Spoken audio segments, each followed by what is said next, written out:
तत्सत्। श्रीमते रामचंद्राय नमः। ओम नमः परमहंसास्वादित चरण कमल चिन्मकरंदाय भक्तजन मानस निवासाय श्रीरामचंद्राय। राधा करावचित पल्लव वल्लरी के राधा पदांक विलसन मधुर स्थली के। श्री राधा यशो मुखर मत्त खगावली के श्री राधा विहार विपिने रमताम मनो। अनाराध्य राधा पदाम्भोजरेणुम् अनाश्रित्य वृन्दा टवीं तत्पदाङ्काम् असम्भाष्य तद्भाव गंभीर चित्तान् उतः श्याम सिंधो रसस्यावगा।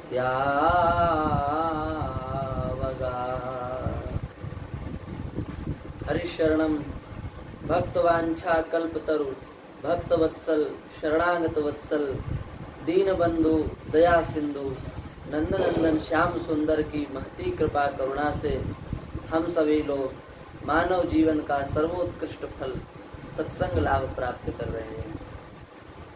हम सभी अत्यंत धन्य हैं, हमारे अत्यंत सुकृत हैं, पूर्व जन्म के पुण्य हैं।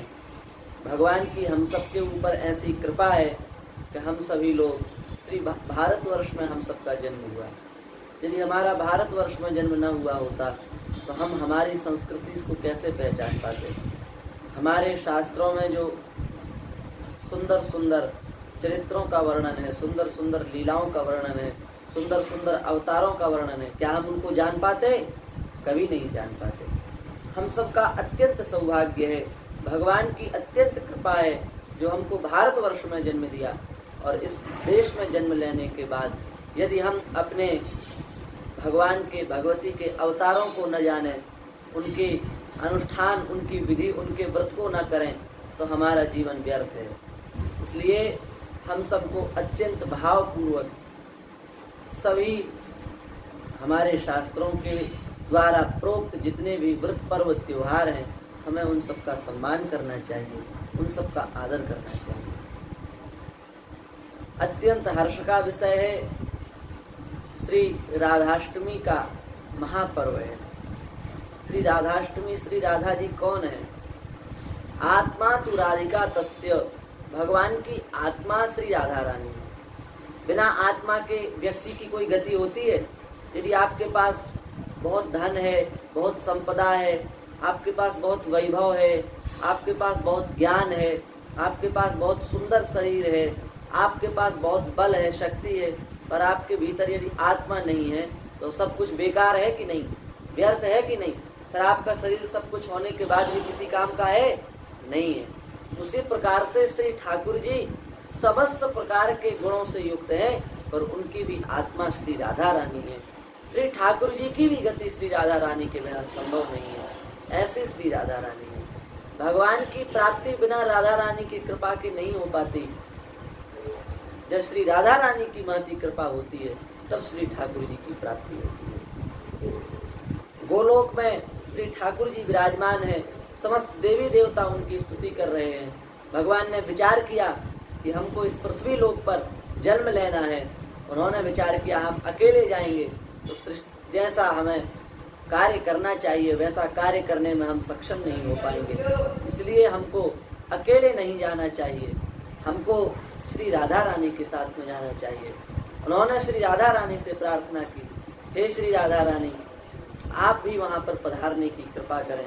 तब श्री राधा रानी ने कहा, ठीक है लाल जी, आपकी जैसी इच्छा है वैसी ही हमारी इच्छा है। श्री कृष्णचंद्र जी के प्रार्थना करने पर, हम सबका कल्याण करने के लिए श्री राधा रानी इस भूधाम पर श्री वृषभानु गोप के यहाँ, कीर्तिदा रानी के यहाँ पर श्री राधा रानी प्रकट हुई। वृषभानु गोप थे, ये पूर्व चंद्र में सुचंद्र, पूर्व काल में सुचंद्र नाम से प्रसिद्ध थे, और श्री कीर्तिदा रानी जो है वो कलावती के नाम से प्रसिद्ध थी। इन दोनों ने पूर्व काल में बहुत तपस्या की और उस तपस्या के फलस्वरूप भगवान से वरदान मांगा कि आप ऐसी कृपा करें कि हमें श्री राधा रानी पुत्री के रूप में प्राप्त हो। उन दोनों की प्रार्थना पर रीझ करके 12 वर्षों तक तप किया सुचंद्र ने और कलावती ने। तब से ब्रह्मा जी प्रकट हुए और ब्रह्मा जी ने प्रकट होकर के कहा कि तुम्हारे घर में श्री राधा रानी का जन्म होगा। ऐसा कहकर के ब्रह्मा जी अंतर्धान हो गए।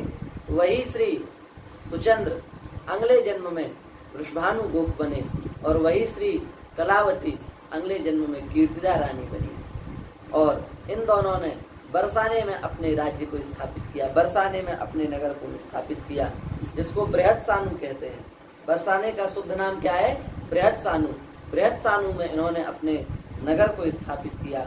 और धीरे धीरे वह समय आ गया जब श्री राधा रानी का प्रादुर्भाव होना है, राधा रानी का अवतार होना है। और राधा रानी का अवतार क्या? सोमवार का समय है, भाद्रपद शुक्ला अष्टमी है, सोमवार है, मध्याह्न है।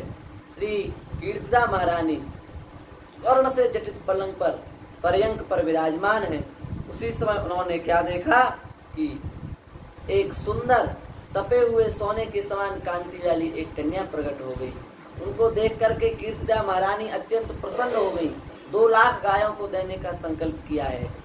चलो वृषभानु गोप के द्वार सभी गोप ग्वाल श्री राधा रानी के जन्म की बधाई देने के लिए बृहत्सानु में आए हैं, बरसाने में आए हैं।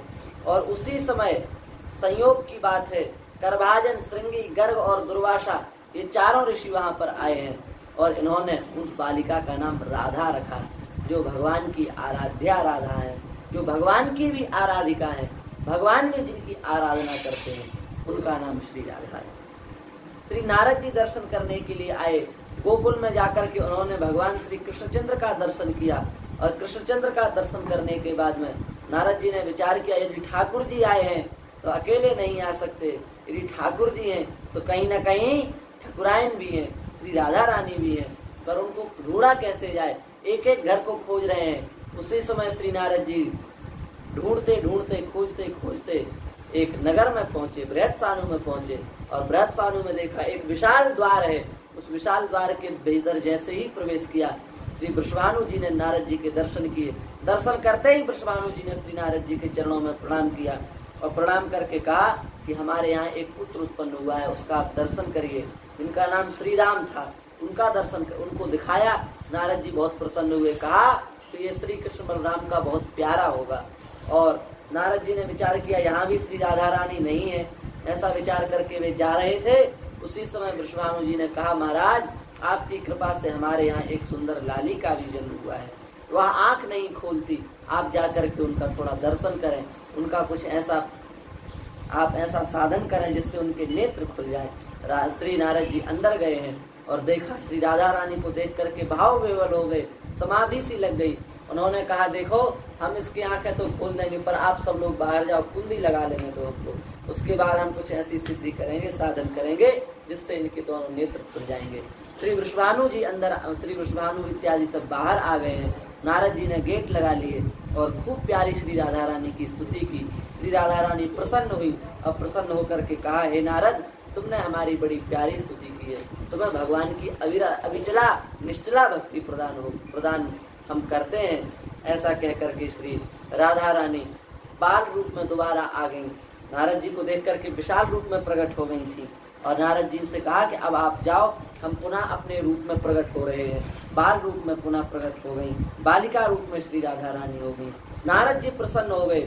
अब प्रसन्न होकर के बोले, जय कृष्ण मनोहारिन, जय वृंदावन प्रिय, जय भ्रूभंग ललित, जय वेणु रवाकुल।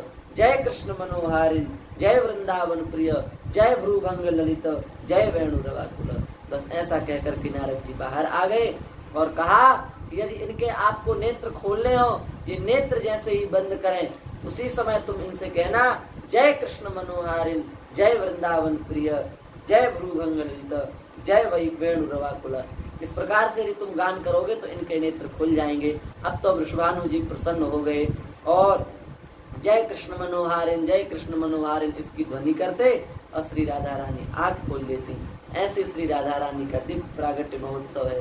देखो, ये श्री राधा रानी सामान्य नहीं है, यह तो हम सबकी आराध्या है।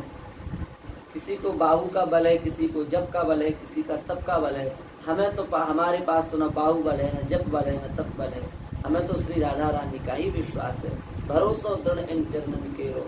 हम सबको तो श्री राधा रानी के चरण कमलों का ही दृढ़ विश्वास है।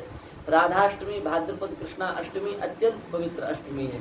इस दिन जो व्रत करता है, लिखा है करोड़ों पाप यदि कर दिए हो, पर श्री राधाष्टमी का यदि कोई व्रत करे सब पापों से मुक्त हो जाता है। 1,00,000 निर्जला एकादशी का जो फल होता है वह फल केवल राधाष्टमी के व्रत को करने से प्राप्त हो जाता है। आप विचार करो, 1,00,000 निर्जला एकादशी कितनी होती है? जीवन में कर पाओगे कभी? अपने 5 साल से लेकर के 100 साल की आयु तक यदि रोज एकादशी व्रत करो तभी 1000 हो जाए कठिन। फिर तो 1,00,000 वो भी निर्जल बिना खाए पिए, उसका जो फल प्राप्त होगा वो फल राधाष्टमी के व्रत से प्राप्त होगा। शास्त्रों की कोई श्लोक हमारे ध्यान में नहीं आ रहा है, शास्त्रों की बातें। 1000 कन्याओं का दान लेने से जो पुण्य प्राप्त होता है, एक राधाष्टमी व्रत करने से प्राप्त होता है। हजारों बार गंगा स्नान काशी में जाने से जो फल प्राप्त होता है वह फल श्री राधाष्टमी के व्रत से प्राप्त होता है।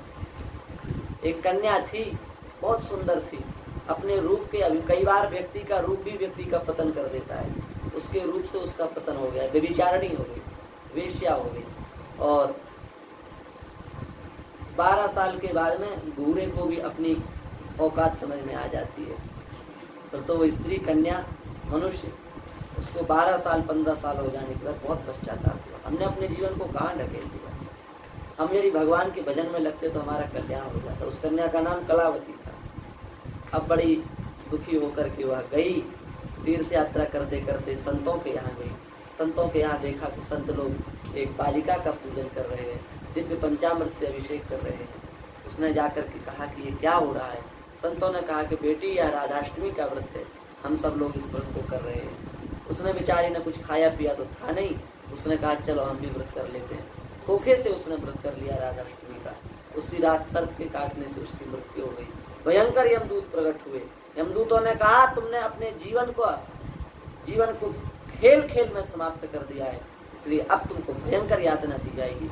उसी समय भगवान के चतुर्भुज रूपधारी पार्षद प्रकट हो गए और पार्षदों ने प्रकट होकर के कहा सावधान, इसने राधाष्टमी का व्रत किया है, अब ये यमलोक जाने के योग्य नहीं है। यमदूतों ने कहा कि इसने राधाष्टमी का व्रत किया कहाँ, ये तो धोखे से हो गया। भगवान के पास उन्होंने कहा भले ही धोखे से इससे व्रत हुआ है, पर राधाष्टमी के व्रत के प्रभाव से अब ये नरक के योग्य नहीं है, अब तो ये भगवान के भोग्या हो चुकी है। और वह कन्या विमान पर बैठ करके भगवान के धाम को चली गई। ऐसी दिव्य महिमा श्री राधाष्टमी की है। अतः हम सब लोग बड़े भाव से राधाष्टमी के व्रत को करें, भगवान से प्रार्थना करें, श्री राधा रानी के चरण कमलों में प्रार्थना करें, हे श्री राधा रानी, हमारी सामर्थ्य नहीं है हम आप तक पहुंच सके, आप ऐसी कृपा करो कि हमें आपकी प्राप्ति हो सके, आपके चरण रज की प्राप्ति हो सके, आपकी लीला में हमारा प्रवेश हो जाए, वृंदावन के निरंतर कुंज में हमारा प्रवेश हो जाए। ऐसे हम सब लोग श्री राधा रानी से प्रार्थना करें, इसी भावना के साथ आप सबको श्री राधाष्टमी की खूब खूब शुभकामनाएं देते हुए श्री राधा रानी के चरण कमलों में हम अपनी वाणी को विराम। श्री वृंदावन बिहारी लाल